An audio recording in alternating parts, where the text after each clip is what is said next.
Hello, all my wonderful boys and girls and my amazing students. This is Mrs. Roman here, educating you with love.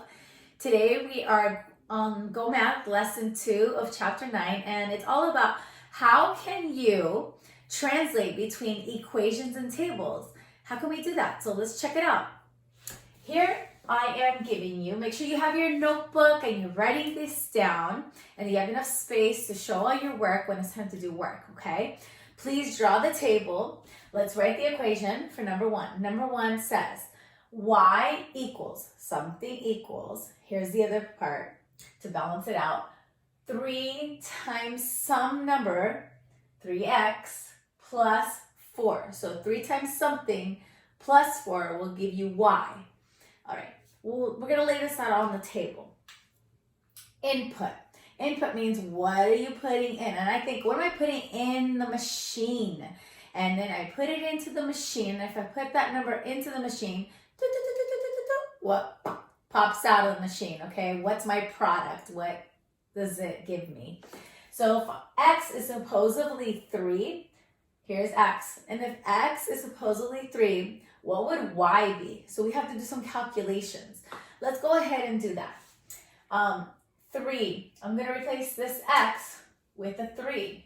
So really what I'm doing is 3 times 3 plus 4. What is 3 times 3? 3 times 3 is 9. And 9 plus 4, what is 9 plus 4? Is 13. So 13 goes right here on the y. So it means that 13 would be the answer if x was 3. Okay?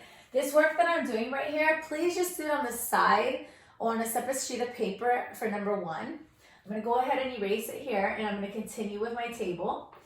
If x was 4, I'm going to take that 4, I'm going to plug it in and replace it here with, instead of putting x, I'm going to put a 4. I'm substituting it. So 3 times 4 plus 4 is the problem. What is 3 times 4? 12. Plus 4 more? 16. So y must be 16 if x was 4. Next one, 5. Putting 5 into the machine. That's my input. I'm putting it in. So 3 times 5 plus 4. What is 3 times 5? 15 plus the 4. What is 15 plus 4? 19. So we're going to put it, the answer here, that y would be 19 if 5 was the x. Okay, that's it, boys and girls. It's really not hard. Okay, just be careful here. Whatever problem you have to be very careful doing your calculations. If it includes decimals and you're adding, you're subtracting, make sure you're lining up those decimals.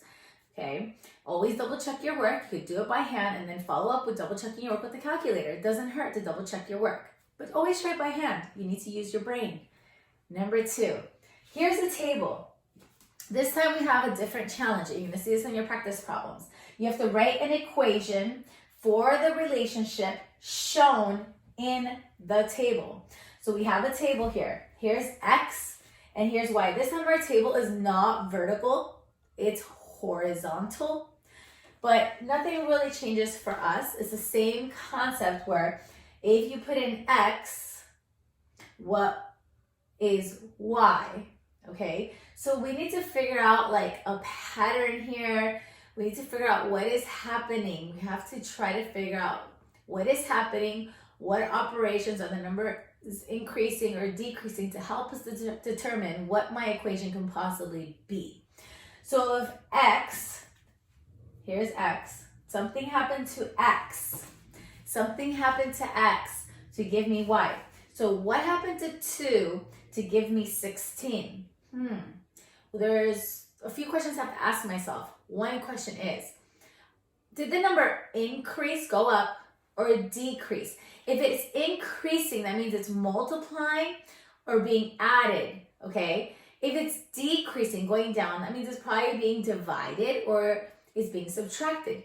Since I'm going from 2 to 16, that means the number is going up, and that means that I'm either multiplying or adding. If I was to multiply, what would I multiply 2 with? 8. 2 times 8 would give me 16.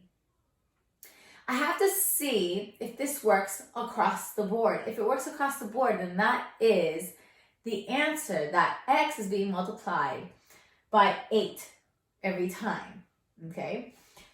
We have to test it.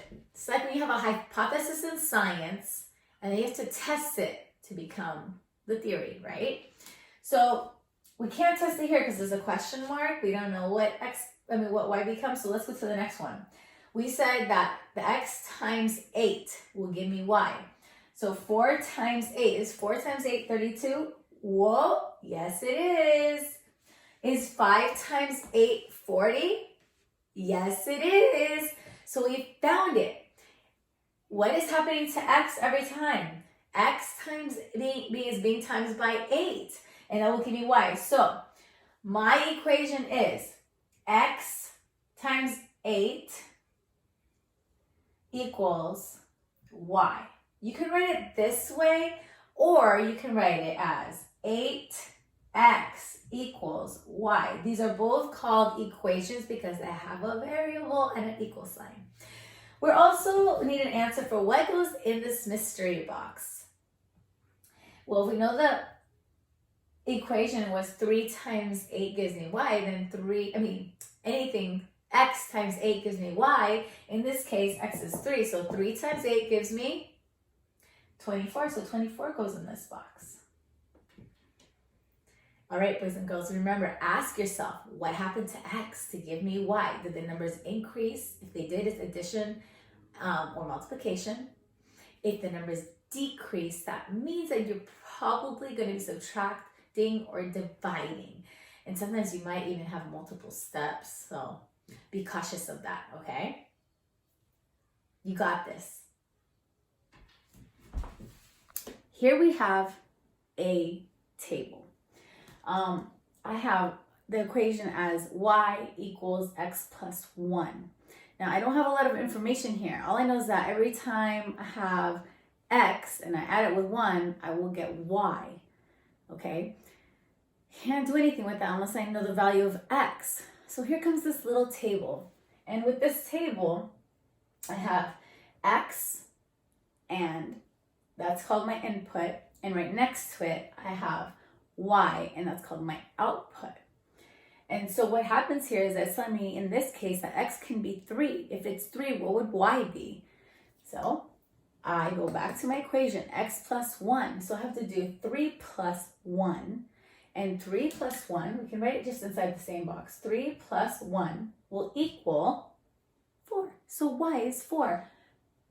I'm going to circle that to know that that's my answer and that y is 4. Let's go to the next scenario. I have a little machine. I think this is like a little machine. And the little machine tells me that x is 4. So I throw in a 4 in the little machine and there's a calculation, and it's 4 plus 1.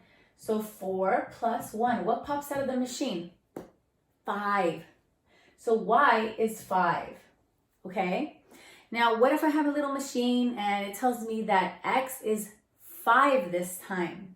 So 5, right here, plus 1, we'll write it down, is going to equal 6. Yes, you're right. Equals 6. Pop, it gave me my output. That's it. You have a little machine, tells you what x is and what pops out for y according to the equation that they provide for you. That's it, okay? Let's go down to our next example, okay? We have a table, but this time the table is not written vertically, it's written horizontally, and you have to just pay attention to what's happening here, what's the pattern, to help you determine how can I write an equation to represent this table. That's your goal. And there's also a missing number here, and you have to figure out what is that missing number, okay? So x in this case is 10. And if x is 10, what will y be? In this case, 5. So you have to stop and think. In order to be able to write an equation, you have to think of all the operations: multiplication, division, subtraction, addition. So if x is 10 and then it becomes 5 and it pops out of the machine, that means that the number went down. There was a decrease. So when that happens, is it because you added, subtracted, multiplied, divided? It has to either be division or subtraction for the number to decrease, to become less. So let's just experiment here. If I have 10 and I take away 5, I get 5. So 10 minus 5 will give me 5. Now, let's see if that works for every other case here on the table, okay? If I have 20 and I take away 5, will that give me 10? No, it would give me 15. Let me just double check. If I have 30, take away 5, will that give me 15? No, that would just give me 25. So X, take away 5 to get Y, does not work. So subtraction is not it. What about division? What if I divide by a number? 10 divided by what will give me 5?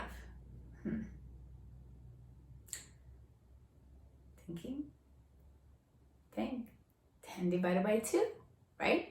So now that I figured it out here, I have to see if I can figure it out if it's true for every other X and Y box, okay?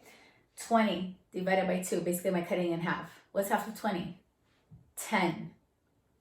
It's working. 30 divided by 2, 15. It's working. This one is an empty box, I can't tell you, but let's double check here. 120 divided by 2, what's half of 12? 6. What's half of 120? 60. Yes, it's working. We're dividing by 2 here. So I found out what is the equation to represent this table. All right, so my equation is whatever happens to x is being divided by 2, I get y. Remember that division can be represented with a fraction in algebra. I can also write it with x divided by 2 will give me y. That also works. 60 divided by 2, I don't know. How about 6 divided by 2? What's half of 6? 3, right? So 60 divided by 2 is 30. And bam, that's it, guys. All right, rewind the video, fast forward the video if you need to so you can do well on your whatever assignment you have coming up next. Please make sure to subscribe and check me out on Instagram, Educating with Love.